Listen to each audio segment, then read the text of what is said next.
967 is on parallel and perpendicular lines. Big thing here, parallel lines are lines that have the same plane that do not intersect. So they go on for never and never and never intersect. So the notation would be something like that. Those lines would go on forever and never intersect. Perpendicular lines intersect, but they intersect at a right angle. So this would be the notation for perpendicular. They intersect and they form a right angle. The main idea here is a big one. Well, parallel lines, what you need to know about parallel lines is they have the same slope. Parallel lines have the same slope. Okay, so their m value would be the same. Perpendicular lines have an opposite reciprocal slope. So opposite reciprocal, and it gives you an example here. So let's say one line, the equation of one line, or the slope of one line, is 4. The perpendicular line to that would be the opposite reciprocal. So the opposite reciprocal is negative 1/4. So positive 4 to a negative, there's the opposite, and then the reciprocal of 4 is 1/4. So here's an example here. You have 4 over 1. The reciprocal is 1/4. An opposite reciprocal, well, this is positive, so this makes it negative. That would be an opposite reciprocal. The steps here to kind of help you out to work through parallel and perpendicular lines, given a point and an equation.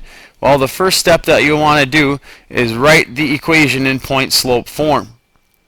After you do that, then you'll convert to slope-intercept. So write it out in point-slope, substitute in the values you know, and then convert to slope-intercept form. Example 1 says write the slope-intercept form. So we want to write it in slope-intercept form of the lines described. Okay, we want to use, it has to go through this point, -3, -5, and it has to be parallel to this line, y equals 7/3 x minus 4. This is in slope-intercept. So what you want to do is pull the slope out of that problem. The slope in this problem is 7/3. For it to be parallel, remember parallel has the same slope. So in this problem, in order for it to be parallel, m is going to be 7/3. Now what you're going to do is use your point and use your slope, and step 1 is put it in point-slope form. So the first thing I would do is I'd go ahead and start off with that equation. Y minus y1 equals m parentheses x minus x1. Substitute in the values that you know. So we have y minus y1. Well, I'm going to come up here and say this is x1, this is y1. So in for y1 we have -5 equals slope. Slope is going to be 7/3. It's parallel, has the same slope. X minus, in for x1. x1 is -3. Now I'm going to go ahead and just kind of rewrite this problem here.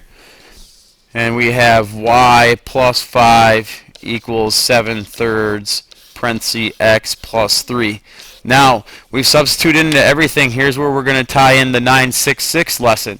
We need to convert this point slope into slope-intercept.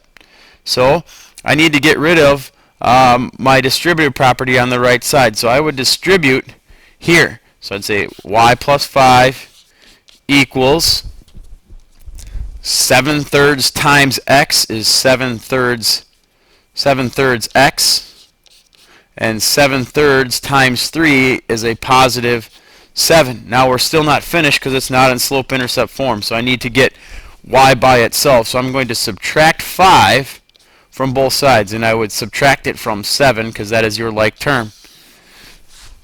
Here's what the line would be going through this point and parallel to this equation. We would wind up with y equals 7/3 x, and then we have 7 take away 5 is going to give us a positive 2. So this line would be parallel to the given line above. Notice they have the same slope, it's just that the intercept is different. Example 2, same thing. Go ahead and put those headers above that point, x1, y1. Okay, we want something that is parallel to this, so parallel means it has the same slope. So the slope that I would use in this problem, well, it is next to x. In this case, it would be 1. So now you have your slope, you have your point. I want you to go ahead and put it into your point slope equation. Here's that point slope equation, so go ahead and substitute in. Following my substitution, my equation should look something similar to that. Now I'm going to go ahead and get rid of some of this here. We have x, well, minus is going to be plus 3. And remember, we have to put this in slope-intercept form. So I need to get it out of point slope, so I go ahead and convert that to slope-intercept form. So go ahead and distribute here. We have y minus 2 equals 1x plus 3. Get y alone, so I would add 2 to both sides. And we have, in slope-intercept form, y equals 1x, also known as x, and then 3 plus 2 is 5. So y equals x plus 5. And again, look at it, my slope here is 1, my slope here is 1 as well, so parallel lines have that same slope. Write the slope-intercept form of line again here, and again it has to be parallel, so parallel means it has the same slope. So if it has the same slope to this equation, y equals 3, and it has to go through this point.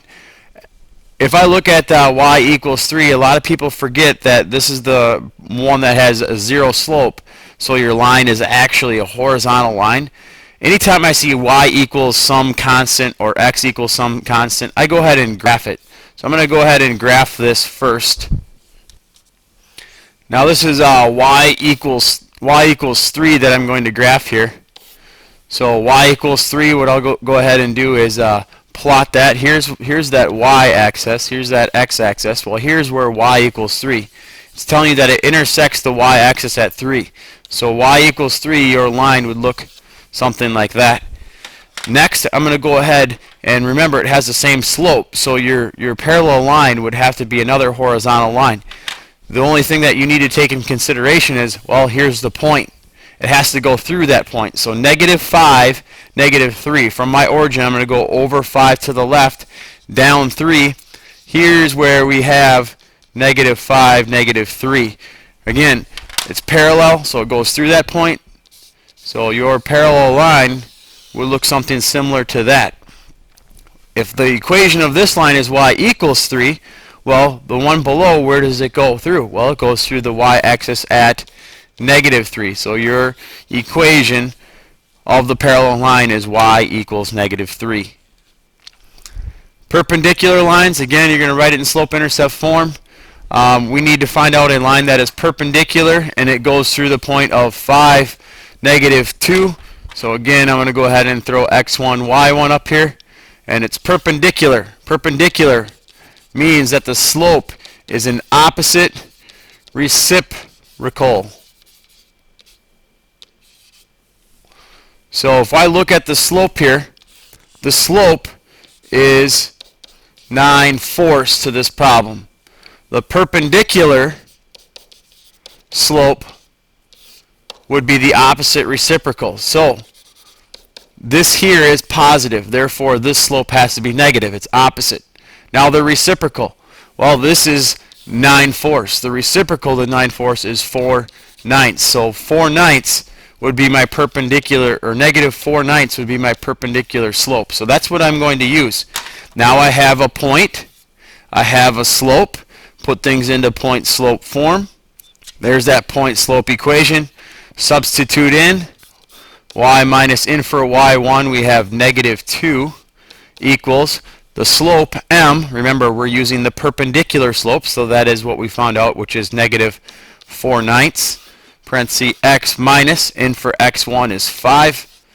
And again, right now the equation that we have, well, this is in point slope form here. I'm just rewriting it.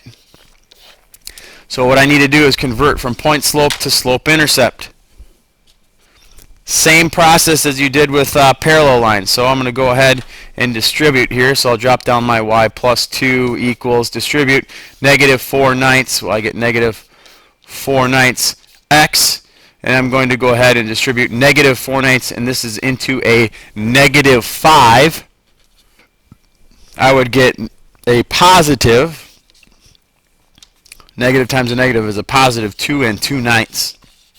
Last step is to go ahead and get y by itself. So I'm going to subtract by 2 to both sides, and I'd make sure I did that to the like terms. So then I would get y equals negative 4/9 x, and negative, or a positive 2 2/9 minus 2 gives me a positive 2/9. So this would be the equation of the perpendicular line. Notice again, negative 4/9 in this original one is 9/4. They're opposite reciprocals, so they would be perpendicular. Same scenario here in 5. Again, we need perpendicular. I'm going to go ahead and put x1, y1.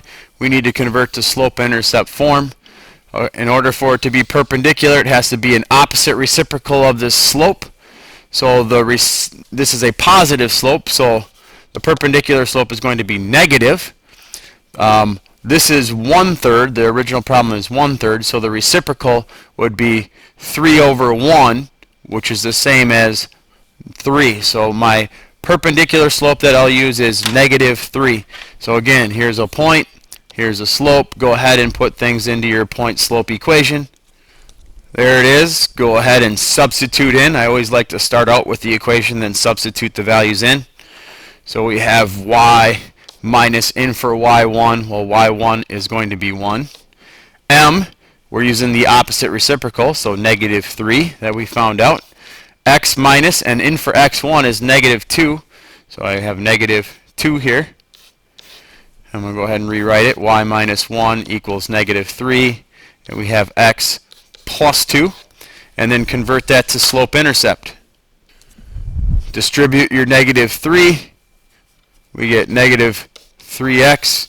And negative 3 into a positive 2 is a negative 6. Get y alone. I'll add 1 to both sides.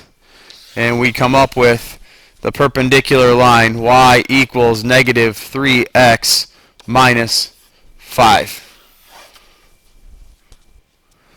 Last example, example 6. Again, we need the slope-intercept form.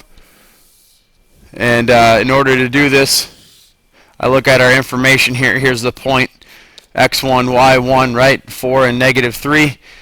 We have perpendicular, so it's perpendicular, therefore it has a opposite reciprocal slope. We need to use y equals 0. Here's one of those things, like example 3. Go ahead, check out example 3 real quick. What did we do? We graphed that problem.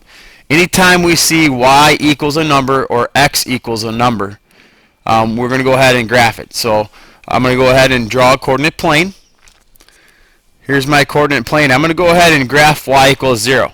Well, here's y-axis. Remember, this is telling it crosses the y-axis at 0. So here is 0. If it is crossing the y-axis, that is the vertical axis. So your y equals 0 is crossing the y-axis at 0. So this is the line y equals 0. That is the original one. We need a line that is perpendicular. Well, if it's going to be perpendicular, that line will be vertical. So the next thing I would do is I would go ahead and take my point 4, negative 3. So from my origin to the right 4, down 3. Here's that plot for 4, negative 3. Now, in order for the line to be perpendicular, this line will be vertical.